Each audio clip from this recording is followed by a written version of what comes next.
Bon ben voilà, les élections présidentielles ont eu lieu, les législatives premier et deuxième tour ont eu lieu, et hélas, j'ai eu raison.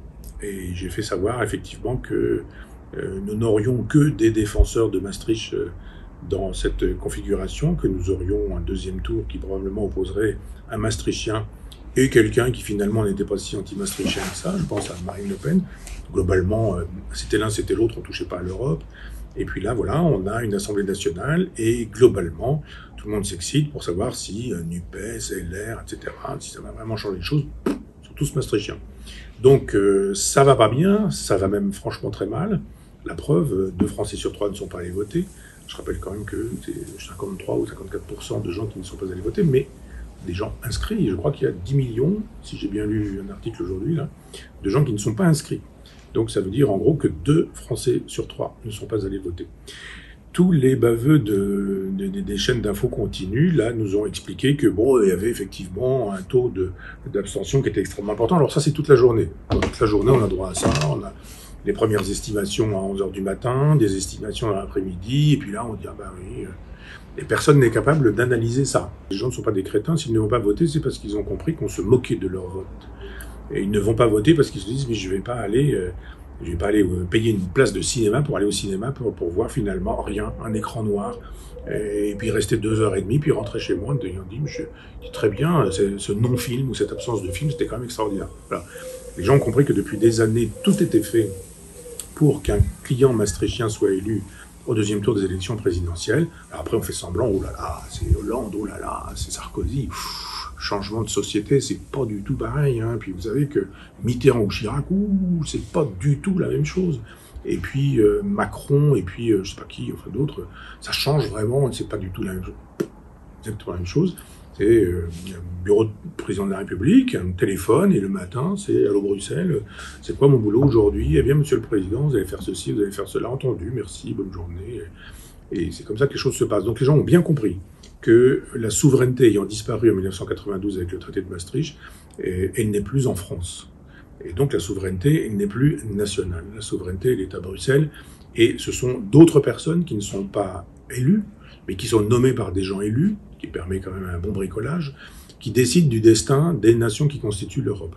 Donc les gens ont bien compris, quand en 2005 on leur a dit « est-ce que vous voulez qu'on continue dans ce sens-là ?» Les gens ont dit « on n'a pas très envie, non, on ne voudrait pas ». Les politicards ont dit « si, vous l'aurez quand même ». Et 2008, avec le traité de Lisbonne, les Sarkozy, qui est une honte pour la France, et Hollande, ont trouvé formidable de pouvoir dire, eh bien, ce que le peuple n'a pas voulu par référendum, on le lui imposera par l'Assemblée nationale et le Sénat, et après, eh bien, il ira se faire voir. Donc ce premier populicide, finalement, les gens l'ont bien compris. Et les gens qui disent, ben, maintenant c'est terminé, moi je ne vais plus voter parce que on se moque de moi, et puis après, quand je vote pour des gens qui arrivent au pouvoir, finalement, ils finissent toujours par faire exactement la même politique, ils se font avoir, et bien effectivement, il y a un manque de crédit, fait qu'on ne peut plus apporter son crédit à des gens dont on imagine qu'ils ne sont pas porteurs d'un même projet politique, mais pourtant, on a bien vu pendant le premier tour des présidentielles que Marine Le Pen ne touchait pas à l'Europe, que Mélenchon ne touchait pas à l'Europe, il fallait surtout pas dire qu'on était pour le Frexit, c'est la seule solution, si on veut recouvrer la souveraineté pour faire une politique qui soit digne de ce nom, qui soit digne de la volonté du peuple, il faut recouvrer une souveraineté perdue. Pour recouvrer une souveraineté perdue, il faut sortir de ce dispositif européiste, qui fait la joie de Minc, d'Attali, de Soros, de BHL, puis tous les journaux, Libération, Le Monde, etc., etc. Il faut sortir de ce dispositif-là pour pouvoir faire de la politique. Personne ne veut sortir de ce dispositif-là. Macron n'avait pas tort au deuxième tour de dire à Marine Le Pen, mais vous savez, Madame Le Pen, avec tous les projets que vous avez, finalement, il faudra sortir de l'Europe. Vous ne pourrez pas rester dans l'Europe et réaliser les projets qui sont les vôtres. Il avait raison, Macron. Et une Marine Le Pen courageuse, où ce serait possible, aurait dit oui, effectivement, et je défends le Frexit. C'est-à-dire que pendant 5 ans, voire 10 ans, ça fait longtemps qu'ils sont dans le commerce, ces gens-là, eh bien, pendant 10 ans, elle aurait travaillé et se serait mise au point sur ce sujet, et elle aurait expliqué effectivement que c'était une idée à défendre. On défend des idées, on ne défend pas des postes. Ils ont tous défendu des postes là dans cette élection présidentielle, premier, deuxième tour, législatif, premier, deuxième tour. Du business, du fric, du pognon, du flouze, de l'oseille. Il y a à peu près que ça qui les intéressait. Alors évidemment, maintenant, c'est l'intérêt supérieur de la France.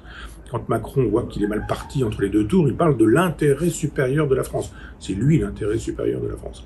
Je crois simplement qu'il aurait fallu dire, si vous voulez vraiment qu'on fasse à nouveau de la politique, il va falloir qu'on recouvre une souveraineté perdue. Donc il va falloir effectivement qu'on en passe par le Frexit. Mais le Frexit, si vous défendez ça, évidemment, dans Libération, vous êtes un fasciste, dans Le Monde, vous êtes une ordure, à France Inter, vous êtes un nazi, etc., etc., etc. Donc il faut du courage. Il faut accepter de se faire insulter, comme on l'a pu le faire, nous, à Front Populaire, en disant « nous défendons le souverainisme ». Eh bien, il faudrait défendre cette politique qui permettrait de dire « nous allons enfin pouvoir faire de la politique ». Pas faire semblant, comme ils vont faire. Là, ils sont en train de dire « la France va devenir ingouvernable ». Mais la France n'est pas ingouvernable, elle est déjà gouvernée par Bruxelles. Donc, ils vont nous laisser croire quoi? Les Mélenchon, les Marine Le Pen, les Macron, etc., que la France est difficile à gouverner, mais pas du tout. Ils n'ont pas le droit de faire grand-chose. Et ce qu'on leur demande de faire, de toute façon, ils le feront parce qu'ils n'auront pas le choix de ne pas le faire. Je voudrais juste dire que ces élections ont quand même montré quelque chose d'essentiel, ce que ne disent évidemment pas les commentateurs, c'est « ah, il y a eu de l'abstention, c'est important, et on passe à autre chose ». Moi, je dis non, on passe pas à autre chose, on reste à ça. Pourquoi y a-t-il cette abstention? J'en fais partie, moi je ne suis pas allé voter. Une fois, deux fois, trois fois, quatre fois. C'est-à-dire que les 4 fois où il a fallu voter, premier tour, deuxième tour de présidentielle, premier tour, deuxième tour de législative, je n'y suis pas allé. J'avais dit effectivement que le dispositif serait reconduit. Et le dispositif est reconduit. Le président de la République est maastrichtien et on n'a pas un anti-maastrichtien à l'Assemblée nationale. Mélenchon a fait semblant, il a dit « ah, mais on sera des rebelles, on est des insoumis, nous ». Qui a un passé, même une allure maintenant physique de sénateur. C'est-à-dire, on voit ce que ça veut dire. Quelqu'un qui a défendu d'ailleurs Maastricht, Mélenchon, tout le monde l'a un peu oublié. Mais voilà un personnage qui nous dit « moi, je vais aux élections. Si je les perds, j'arrête. Je quitte la politique. Je ferai le tour du monde. J'ai tellement de pays d'Amérique du Sud à visiter que j'ai aucun problème. C'est comme ça que les choses vont se passer. » Il perd les élections. Puisqu'il les perd, il dit qu'il les gagne, bien sûr. Et France Inter dit évidemment qu'il les perd pas beaucoup. C'est l'élément de langage de Mélenchon. Il n'est pas deuxième, il est troisième. Marine Le Pen peut dire « bon, j'étais deuxième, j'ai perdu ». Non, lui, il n'était même pas sur le podium. C'est un podium à 2 places. Il n'est pas sur le podium à 2 places, il est sur la 3e place. Mais bien qu'étant sur la 3e place, il nous dit « j'ai perdu à pas grand-chose ». Il a manqué X milliers de voix. Eh oui, mais il lui manque ces milliers de voix. Donc, quand on les a pas, on les a pas. Quand on est 3e, on n'est pas 2e. Et quand on n'est pas 2e, on n'est pas 1er. Et au bout du compte, quand on est 3e, on n'a pas gagné. Mais non, il n'y a aucun problème. Mélenchon dit « si je perds, je m'en vais », il perd, il reste. Il reste et il nous dit maintenant, vous allez m'élire Premier ministre. Formidable, voilà, un personnage qui dit, je pars si peu que je finis par rester quand même. Alors évidemment, ça fait rire un peu tout le monde, jusqu'à ce que finalement, il fasse ce qu'il fait le mieux dans sa carrière politique, c'est-à-dire de la politique politicienne, du business, du bricolage, du bidouillage. C'est-à-dire des petits machins entre les partis, tu me donnes ceci, je te donne cela, on est allé voir les circonscriptions, ici on va mettre machin parce que celle-ci elle est gagnable, celle-là elle est à perdre donc on la refile à machin, mais il faut pas que machin comprenne qu'il va pas gagner, donc etc. Du travail de politicien, comme disait le général de Gaulle, en parlant de Mitterrand, dont d'ailleurs Mélenchon nous dit qu'il est son grand modèle. Et donc il nous dit, je vais être Premier ministre, élisez-moi Premier ministre. Bon, c'est malin, on sait bien qu'on n'élit pas le Premier ministre et que le Premier ministre est nommé par le chef de l'État une fois qu'il a perdu éventuellement une majorité à l'Assemblée nationale.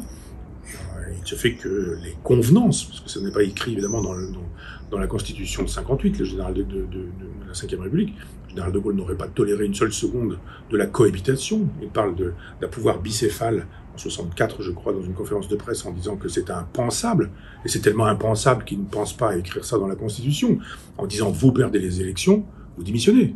Je perds les élections, je m'en vais. Je remets mon mandat à disposition, et puis je démissionne, et on revote pour moi, dit de Gaulle, et puis c'est comme ça que ça se passe. Ou je change le Premier ministre, et on fait une autre politique, mais là, pour le coup, c'est pas moi qui le ferai, donc pour le coup, je passe la main. Évidemment, on n'est pas du tout sur ces logiques-là, on est sur des logiques de politique politicienne, initiées par Giscard, qui avait dit au moment de ces législatives que s'il les perdait, évidemment, il ne démissionnerait pas, et qu'il se replierait à Versailles. Écoutez un peu la chose. Et évidemment, il n'a pas perdu ses élections, donc le problème ne s'est pas posé, mais s'il les avait perdus, il aurait nommé Mitterrand comme Premier ministre, puisque c'était le chef de l'opposition, c'est ainsi que ça fonctionne à peu près. Donc on voit bien que Mélenchon nous dit « je pars mais je reste et je veux être élu Premier ministre ». Pour ce faire, il aurait fallu une majorité absolue pour lui et son camp, ce qui n'a pas été le cas. Il a donc fait une union de la gauche, des gauches, où on a vu tout le monde aller à la gamelle en se disant mais là il s'agit d'aller à la soupe et il faut pas qu'on perde, on veut bien, nos idées sont à vendre, il n'y a aucun problème, la laïcité, la république, l'égalité, la fraternité, on s'en moque, et s'il s'agit d'aller manger dans la gamelle islamo-gauchiste et vaguement antisioniste, donc antisémite, on ira quand même, il s'agit de sauver des postes. Bravo le Parti Socialiste, bravo le Parti Communiste Français, bravo les Verts, mais enfin les Verts ça les gêne pas trop, parce que leur antisionisme est quand même constitutionnel de leur identité, leur haine de la France aussi, et leur compagnonnage avec un certain nombre de gens qui n'aiment pas beaucoup les Juifs est aussi de temps en temps avéré. Donc on voit bien que Mélenchon nous a dit qu'il allait devenir Premier ministre parce qu'il serait évidemment gagnant, ce serait un raz-de-marée. Ça n'a pas été un raz-de-marée. Qu'a-t-il dit? Eh ben, il faut quand même qu'on me nomme Premier ministre parce que c'est quand même moi le plus important dans ce business. Et en fait, il n'est pas le plus important. NUPES est le plus important, mais il a aujourd'hui fait savoir qu'il fallait que NUPES reste un groupe, que finalement on puisse absorber les socialistes, les communistes, les écologistes sous la figure de Jean-Luc Mélenchon. C'est-à-dire le comte Ducator, le Fidel Castro français voulait absolument que toute cette gauche qui s'est déjà vendue, qui est déjà à plat ventre, qui rampe encore plus et vienne lui lécher les chaussures en lui disant « Mais oui, grand chef, nous allons t'obéir, tu vas être le chef », alors que ce monsieur n'est même pas élu député. Même pas élu député. Dans ces cas-là, on peut dire « Bon, je suis pas élu député, je m'en vais, je fais autre chose, je ne sais quoi », pas du tout. Monsieur qui n'est pas élu député veut être le chef des députés. Et puis après, il va être le chef de l'opposition, puis après, il va être le chef de la France. C'est quand même assez problématique, je dirais, d'un point de vue de la démocratie, que quelqu'un n'accepte pas de perdre, et qu'à chaque fois qu'il perd, il nous dit qu'il gagne. Il perd les élections, il les a gagnées pas beaucoup. Il perd les législatives, il nous dit qu'il ne les a pas perdues. Il les a pas perdues, sauf que quand on fait le total, on s'aperçoit que, non pas la NUPES, parce que ça, de télévision, c'est la NUPES fait ceci, la NUPES fait cela. Pour chercher la composition de la NUPES, combien de socialistes, combien de communistes, combien d'écologistes? Il faut vraiment chercher les infos. Hein. Il faut vraiment aller les chercher, parce que finalement, quand on a ces infos, qu'est-ce qu'on découvre? Que la France insoumise de Jean-Luc Mélenchon a moins de députés que le Front National. Donc dans la logique de Mélenchon, c'est le Front National qui devrait pouvoir revendiquer un Premier ministre pour diriger la France. Ce serait en toute logique mélenchonienne, ce qu'il faudrait conclure. Pas du tout, pas du tout. Mélenchon ne conclut pas dans une logique mélenchonienne, il conclut dans une logique égotiste, personnelle. Tout ce qui peut lui permettre d'être chef, d'être le personnage qui décide, d'attirer la lumière, etc., c'est présenté comme l'horizon indépassable de la France, évidemment. C'est pour les pauvres, c'est pour les gens modestes, c'est pour le peuple, etc. Mon œil, je pense que Mélenchon fait de la com en permanence et il y a un vrai problème personnel avec ce monsieur qui nous fait l'éloge de Robespierre, de la terreur, de Fouquier-Tinville, de la période la plus dégueulasse de la Révolution française, qui nous fait l'éloge de Castro, de Chavez, qui nous dit que Solzhenitsyn est finalement un antisémite payé par la CIA. Ce monsieur dit quand même tout ça, mais il n'est pas un danger pour la démocratie. Non, non, non, non, non, pas du tout. Le danger pour la démocratie, c'est Marine Le Pen, qui, elle, n'a jamais défendu un seul dictateur, n'a jamais défendu une seule dictature passée, n'a jamais fait l'éloge d'un dictateur d'extrême droite aujourd'hui. Enfin, c'est vrai que l'extrême droite, on la voit partout, et surtout là où elle n'est pas. Mais c'est Marine Le Pen le danger, c'est pas Jean-Luc Mélenchon. On a vu des émissions du service public qui mettaient 90% en gros de gens de gauche et puis 10% de gens de droite à qui on dit qu'ils sont d'extrême droite en disant mais voilà, on fait nous de la démocratie et chacun va pouvoir dire ce qu'il entend pour qu'on puisse faire un véritable débat. Et on a vu effectivement avec ces présidentielles et ces législatives que la démocratie était morte, que la liberté d'expression n'existait pas, qu'il fallait voter dans le bon sens, et que quiconque ne votait pas dans le bon sens aujourd'hui était un fasciste, était un nazi, était un criminel. On découvre aujourd'hui que la majorité à l'Assemblée nationale, pour un parti, c'est le Front National, chose qu'on n'a évidemment pas dite. On pense toujours que celui qui fait l'actualité, c'est Jean-Luc Mélenchon. Il a fait savoir qu'il fallait que tout le monde se rallie à son panache blanc. Tout le monde a dit non, on ne se rallie pas au panache blanc de Mélenchon. Après qu'ils soient allés à la gamelle et qu'ils ont eu la gamelle, les socialistes, les communistes ont retrouvé ce qu'ils présentent comme de la dignité aujourd'hui. C'est juste, on découvre juste l'opportunisme de tout ce petit monde. Et on se demande pourquoi 2 Français sur 3 ne sont pas allés voter. Je ne regrette pas de ne pas avoir mis la main dans ce tas d'ordures. Dans ce tas d'ordures, oui. Et pour avoir essayé de trier, de choisir quelle ordure était préférable, quelle ordure sentait moins mauvais, quel truc était le moins dégoûtant. Toutes ces choses-là se sont faites sans moi. Je persiste à croire que la politique est une belle chose, que la France est un pays magnifique, que les Français sont des gens qu'il faut aimer, aider, soutenir, défendre, notamment les plus simples, les plus modestes. J'en ai contre ces gens-là qui sont des démagogues, qui sont des gens qui détestent le peuple. Et au moins, je me dis qu'il y a des gens qui franchement détestent le peuple mais le disent, au moins c'est clair. Tous les européistes, tous les maastrichtiens le disent clairement. Bon, c'est un mouvement populicide, c'est assez clair. Bernard-Henri Lévy, Luc Ferry, Attali, Minc nous ont fait savoir régulièrement que le peuple pouvait errer et que les intellectuels, eux, n'erreraient jamais. Évidemment, c'est ce qui les distingue. Hein. Il suffit de regarder Sartre et quelques autres, et tous les communistes qui ont eu leur carte dans les années 50. Mais le peuple, il faut en faire l'économie. Donc ces gens-là, au moins, ils n'avancent pas masqués, mais je déteste les gens qui nous disent qu'ils sont là pour le peuple, pour la défense du peuple.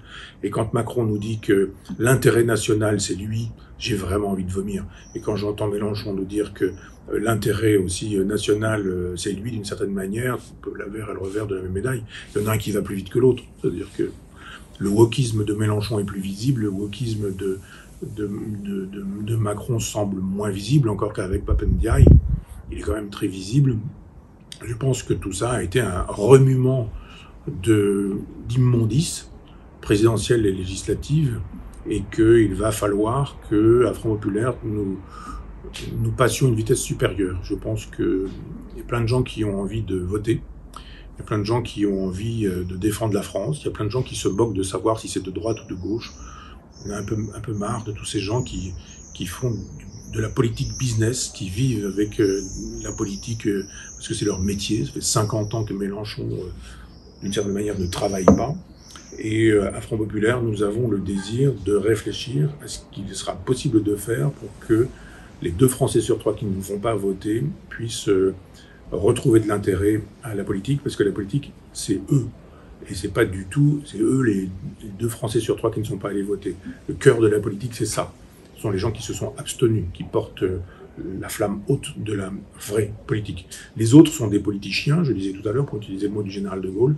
Ce sont des gens qui font le business de la politique, qui font carrière dans la politique, et ce sont des gens qui, dès qu'ils ouvrent la bouche pour défendre le peuple, eh bien, on peut être à peu près sûr que c'est pour lui couper la gorge. Donc, je pense que ce que nous découvrons aujourd'hui n'est pas que la France est ingouvernable, c'est que la France est susceptible d'être gouvernée s'il y a des gens qui sont à la hauteur de ce grand projet, qui est un gouvernement, et un gouvernement du peuple, par le peuple, pour le peuple, ça s'appelle tout simplement la démocratie.